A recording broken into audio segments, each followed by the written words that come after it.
So here's what we're going to do in this one. We're going to start setting up our environmental query system, and we're going to start with just a super simple strafe around our target. So as you can see, the enemy strafes around me. It doesn't do anything currently because we've not set it up. We're just setting up the strafe. We're going to take it in super simple blocks. This is the strafe. Just remember, if you want all of the episodes to be able to watch straight away, then bronze members get that perk. And if you wanted the project files, then gold members get that perk as well. Otherwise, they release every 3 days for our series on enemy AI, specifically making a boss AI from a Souls-like. And if this is something that you like, then drop a subscription, drop a follow, drop a comment. If you stuck with anything, Discord's in the description, so you can join that and ask questions. And my email is in the bio as well. So feel free to reach out. If you want a tutorial on anything at all, drop it below and we will consider it. So without any further ado, let's get into the meat and potatoes and get this tutorial done. So we're going to right click and make a new folder and call this EQS. We're going to right click again, and what we need is in blueprint class, we're going to come down here and we're going to get an EQS testing pawn. This will be our EQS testing pawn, and we can just leave that alone. We don't really need to do anything with that.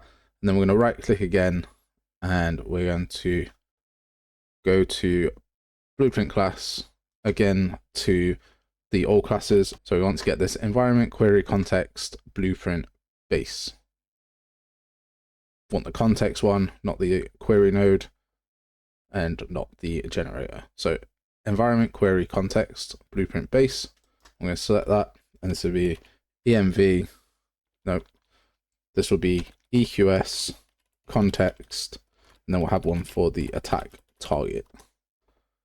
So what we're going to do is open up context attack target, and then we're going to override the provide single actor function on the left.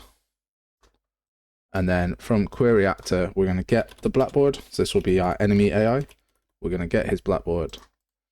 We're going to then get value as object, because there's no actor here. So value, everything is an object.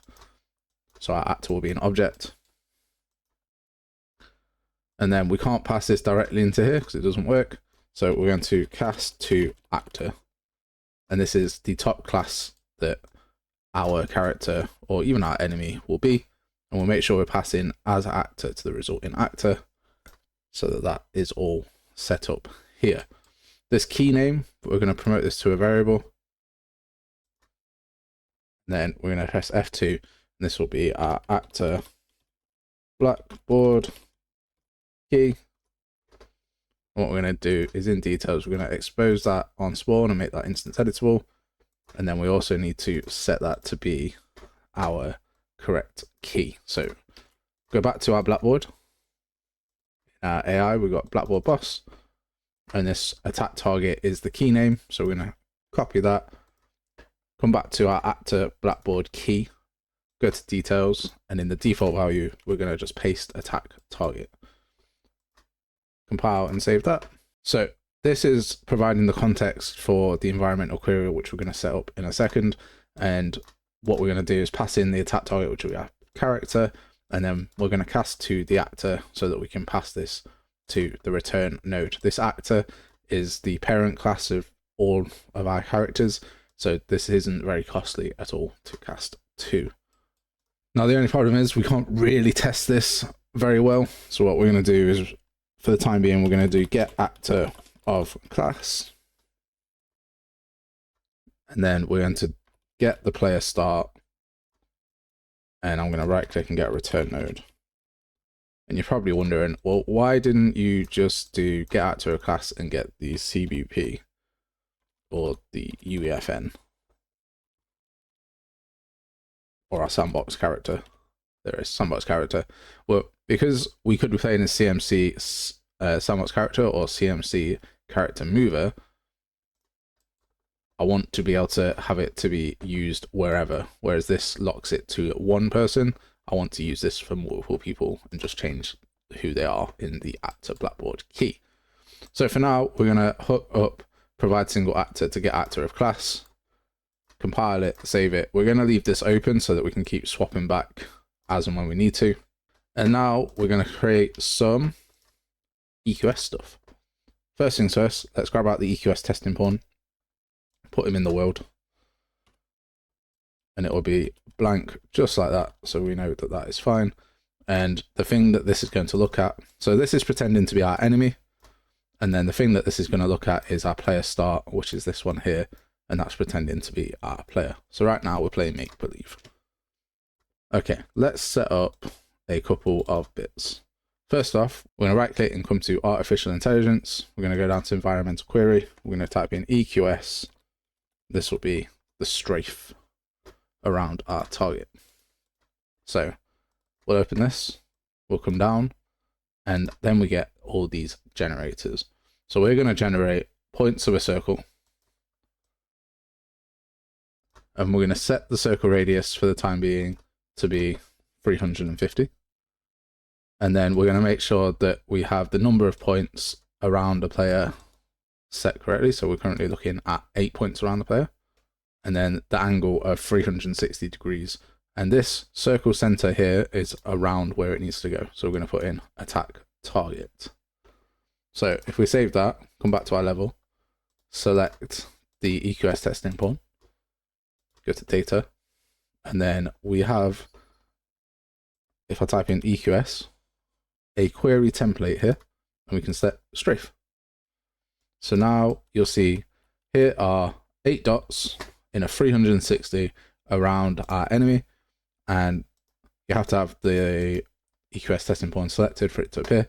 If I go to EQS, I'm going to change this radius to be 100, and now they're 100 around. So let's change that back to 350. We can change this to be 5, and now it changes the number of points around. So when we're strafing, we're going to do a bigger circle. So I'm going to change it back to 8. So right now, each of these balls are blue, which means that they're not producing a score. So they're not trying to get the best fit for what we need. So we need to add a way of scoring them so that when we're strafing around, we don't just run across to this one over here, and we look at which ones are actually applicable to us. So we'll go back to EQS strafe, we'll right click, add a test, and we're going to get the distance to the querier, and we want the range to be a minimum of 150 and a maximum of 500, and our circle radius falls somewhere in there between 350. And then currently it prefers the greater way, so we can save that and see what that looks like. So right now these two are top, and it will choose this one at 1. But if I go closer to this one, it will then decide on this one and then this one, because we're closer to here, and supposedly we're closer to that one. There we go.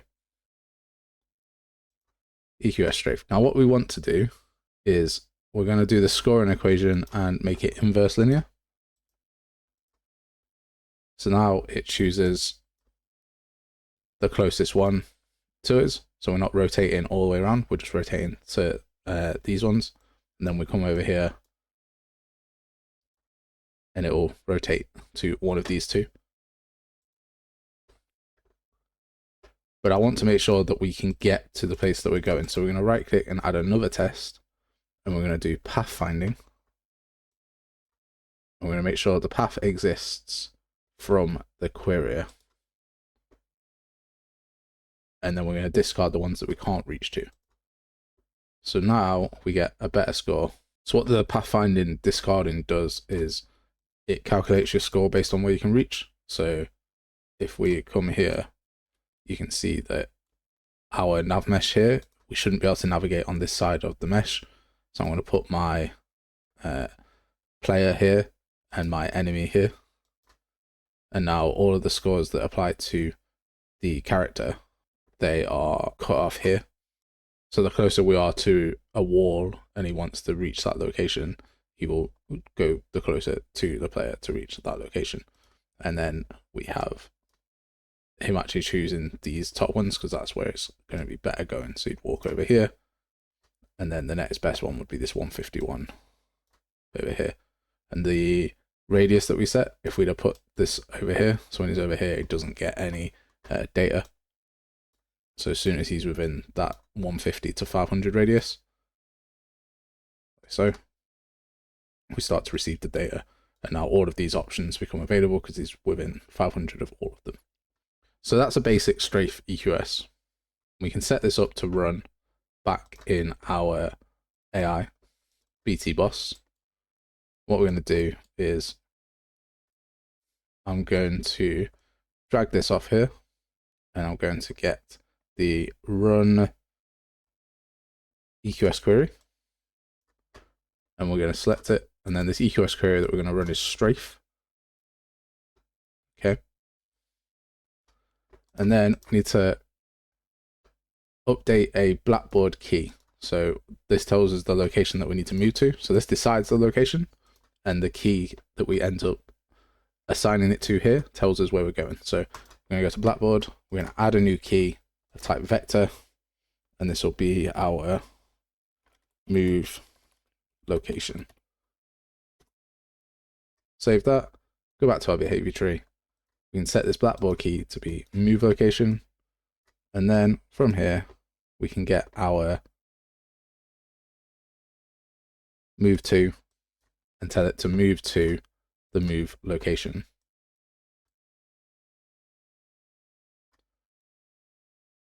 And if we just disconnect these nodes for a second, so we're going to right click and break them, then it will wait, and then it will run it again. Now, currently, it's going to run it on the single best item. So what will happen is it will choose 1.48, and then it will choose 1.49, 1.52. So it's going to keep randomly rotating in a circle. So I'll show you that first. Now, remember, this context attack target needs to go back to the cast whenever we play to test it.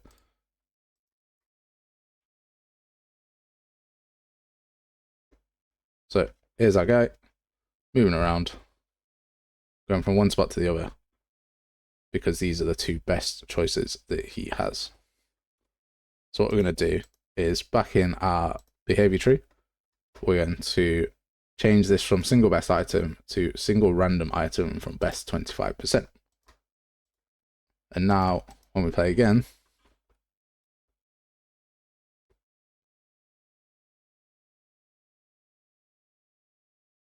he's not going back, he's choosing a new one each time.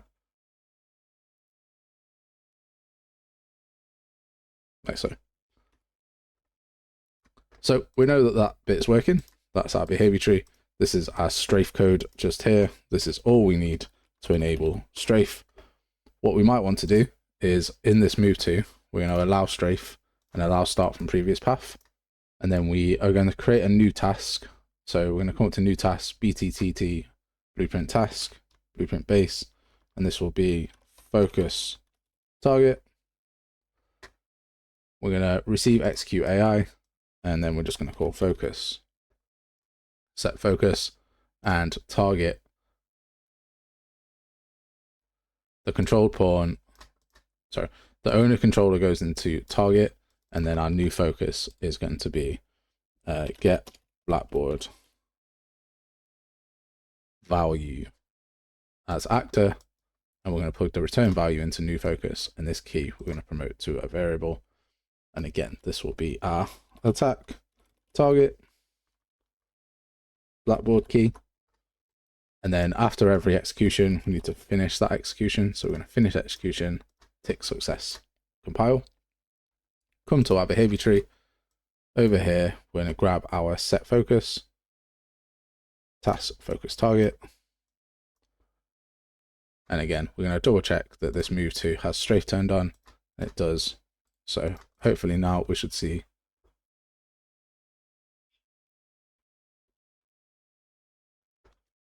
nothing, because I have not set something. I'll show you what I've not set. In focus target, the Blackboard key here, let's make it instance editable and expose it on spawn. Compile and save it. Go back to the BTT boss. And this was defaulted to self actor, and that's why this guy's head was down in a depression. And we're going to put it as attack target. So now he sees us, Here's his strafing around. You see him weighing up his options just there. Beautiful. But what if we want it to be a bit more dynamic than that?